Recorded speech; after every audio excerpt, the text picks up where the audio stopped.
Hello, this is the Truth Seeker.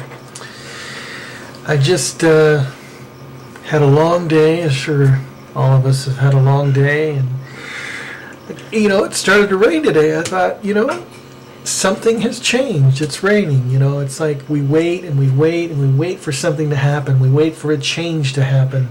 It just seemed like summer was just going on and on and on. It was just hot and it's like you get into this mode where you're just like, is anything going to change? And then it rained. I don't know what it was. It's like this week, the jacuzzi was broken at my apartment complex, and they just fixed it. So it's like, I came home, it was sprinkling, raining, and I said, you know what? I'm going in that jacuzzi. I don't care. So I went into the jacuzzi, and I was just like sitting there, I started to think about the Indians, how the Indians would go on these vision quests. They'd go in these like sweat huts, and they just get really, have this fire burning in the middle, and they just get really hot, and then they would dive into the icy cold river outside. So I thought, you know what? I'm going to dive in the pool. I don't care how cold it is. It was cold. It was cold, but you know what? I loved it. I loved it. And anyway, I just, was really enjoying the rain, and I was thinking about all this fear everybody has right now about the mudslides.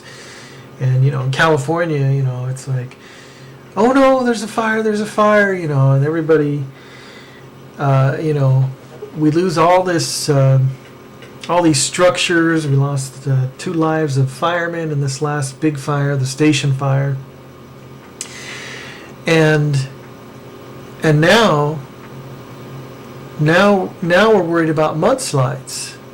So it's like we're fearful of the fires, we're fearful of the rain. What is it that we're not going to be fearful of? But I was just curious because I had heard something about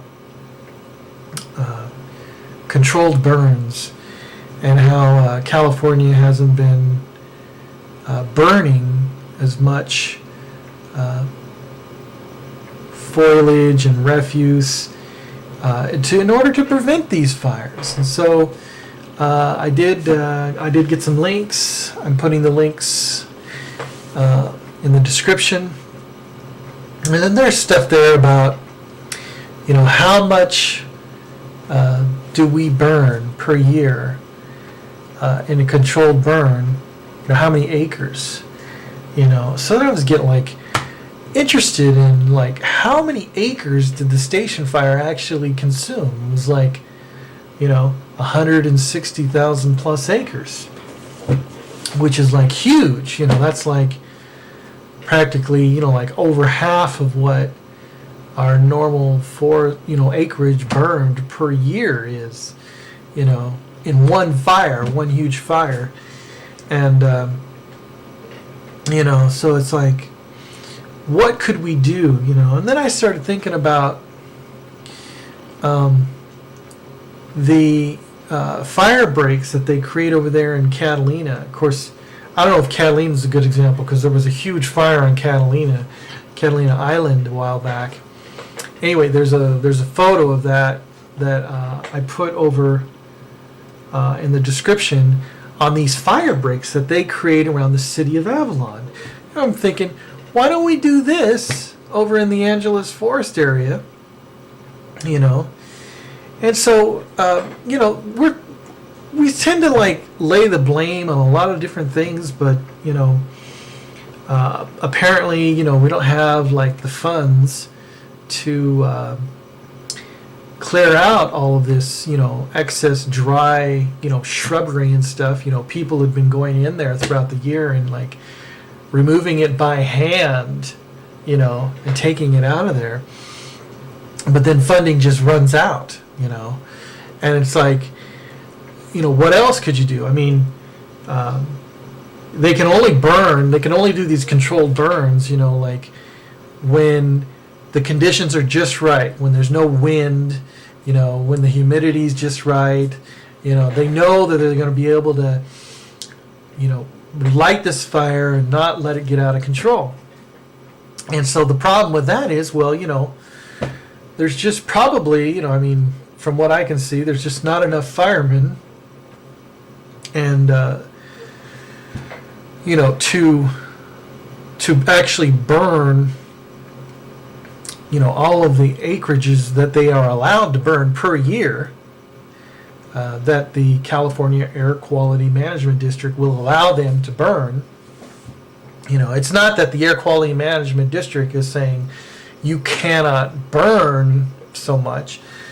It's that they're saying that, they're giving them the permission, but then the fire department never gets around to actually being able to burn all of those areas that they are allowed to burn because the conditions aren't right. They're just, but if you had more firemen, this is my thinking, if you had more firemen, you could have more areas covered on those days that, they could burn these controlled burns. But, now, look at the damage, because of lack of preparation.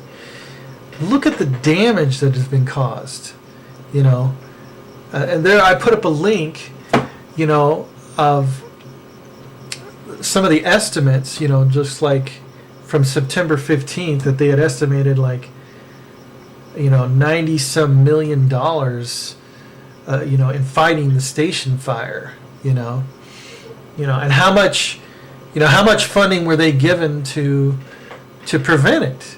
Well, from what I read, they were given less funding, but more funding to fight fires. So it's like we have these two budgets. We have preventative budgets and we have firefighting budgets, and apparently because we're always needing the funds to fight the fires, we're only getting, funds from the Fed. We're getting more funds to fight the fires than we are to prevent the fires, So, it's a huge problem. We're dealing with a lot of land, a lot of acreage here. The one thing I could say, now that all those 160 acres have been burned out, we should probably start to, take advantage of this downtime and really, prepare ourselves for the growth, that's going to occur there in the next 10 to 20 years. There's going to be more forestry growth. It's interesting because this was on the top rim of Southern California because we had the Lytle Creek fire, and that was on the other side of the mountains. And then we had, previous years, we had those fires down in the Laguna area, in the southern area.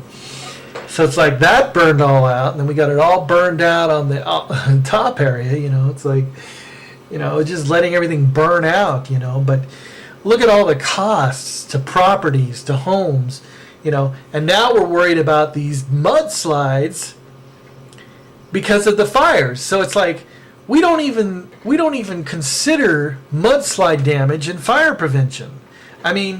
We should be thinking, oh gee, we should be, really thinking about mudslide in regard to fires because, here we are, it's raining and the mountains are getting soaked, and if it continues to rain all week, that mud's going to give. So anyway, this is just some thoughts, and God bless you all, and keep seeking truth.